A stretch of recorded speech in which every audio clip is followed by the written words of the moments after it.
आधुनिक समय में भूत प्रेत अंधविश्वास के प्रतीक के रूप में देखे जाते हैं, पर कुछ लोग ऐसे भी हैं जो भूत प्रेतों के अस्तित्व को नकार नहीं सकते।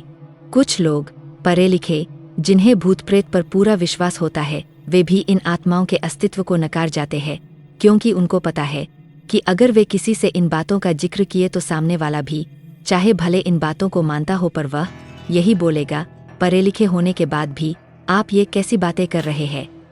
और इस प्रश्न का उत्तर देने और लोगों के सामने अपने को गंवारू समझे जाने से बचने के लिए लोग इन बातों का जिक्र करने से बचते हैं।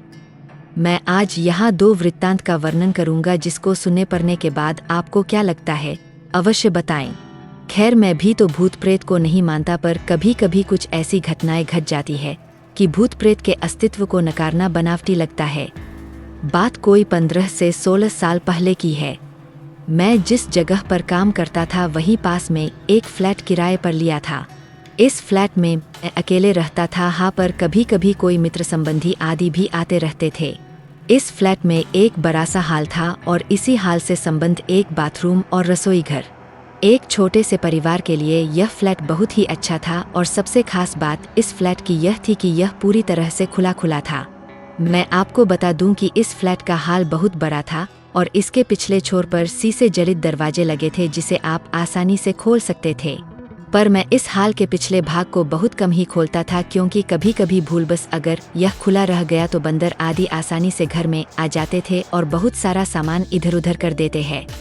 आप सोच रहे होंगे कि बंदर आदि कहाँ से आते होंगे, तो आप लोगों को बताना भूल गया कि यह हमारी बिल्डिंग एकदम से एक सुनसान किनारे पर थी और इसके अगल बगल में बहुत सारे पेड़ पौधे, जंगली झाड़ियाँ आदि थीं।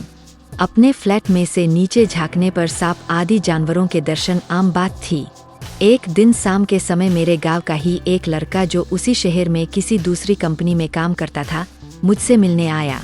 मैंने उससे कहा कि आज तुम यहीं रुक जाओ और सुबह यहीं से ड्यूटी चले जाना, पर वह बोला कि मेरी ड्यूटी सुबह 7 बजे से होती है, इसलिए मुझे 5 बजे जगना पड़ेगा और आप तो 7 से 8 बजे तक सोए रहते हैं, तो कहीं मैं भी सोया रह गया तो मेरी ड्यूटी नहीं हो पाएगी।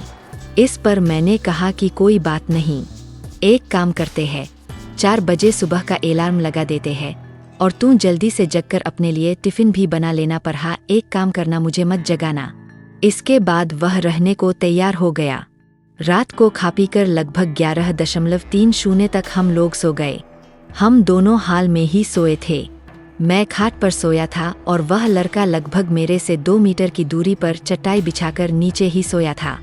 एक बात और, रात को सोते समय भी हाल में 0 वाट का बल्ब जलाकर रखता था। अचानक लगभग रात के 2 बजे मेरी नींद खुली। यहाँ मैं आप लोगों को बता दूं कि वास्तव में मेरी नींद खुल गई थी, पर लेटे लेटे ही मेरी नज़र किचन के दरवाजे की ओर चली गई। मैं क्या देखता हूँ कि एक व्यक्ति किचन का दरवाज़ा खोलकर अंदर गया और मैं कुछ बोलूँ उससे पहले ही फिर से किचन का दरवाज़ा धीरे धीरे बंद हो गया। मुझे इसमें कोई हैरानी नहीं हुई, क्योंकि मुझे पता था कि गाँव वाला लड़का ड्यूटी के लिए लेट न हो, इस चक्कर में जल्दी जग गया होगा। बिना गाँव वाले बच्चे की ओर देखे ही ये सब बातें मेरे दिमाग में उठ रही थीं। पर अरे यह क्या, फिर से अचानक किचन का दरवाज़ा खुला और उसमें से एक आदमी निकलकर बाथरूम में घुसा और फिर से बाथरूम का दरवाज़ा बंद हो गया। अब तो मुझे थोड़ा गुस्सा भी आया, और चूंकि वह गाँव का लड़का रिश्ते में मेरा लड़का लगता है, इसलिए मैंने घड़ी देखी और उसके बिस्तर की ओर देखकर गाली देते हुए बोला कि बेटे, अभी तो 3 भी नहीं बजा है और तू जगकर खटपटर शुरू कर दिया। अरे यह क्या, इतना कहते ही अचानक मेरे दिमाग में यह बात आई कि इसे क्यों बोल रहा हूँ, यह तो सोया है। अब तो मैं फटाक से खाट से उठा और दौड़कर उस बच्चे को जगाया। वह आंख मलते हुए उठा, पर उसको कुछ बताए बिना सिर्फ इतना ही पूछा कि क्या तू 2 से 3 मिनट पहले जगा था, तो वह बोला नहीं तो, और वह फिर से सो गया। अब मेरे समझ में कुछ भी नहीं आ रहा था।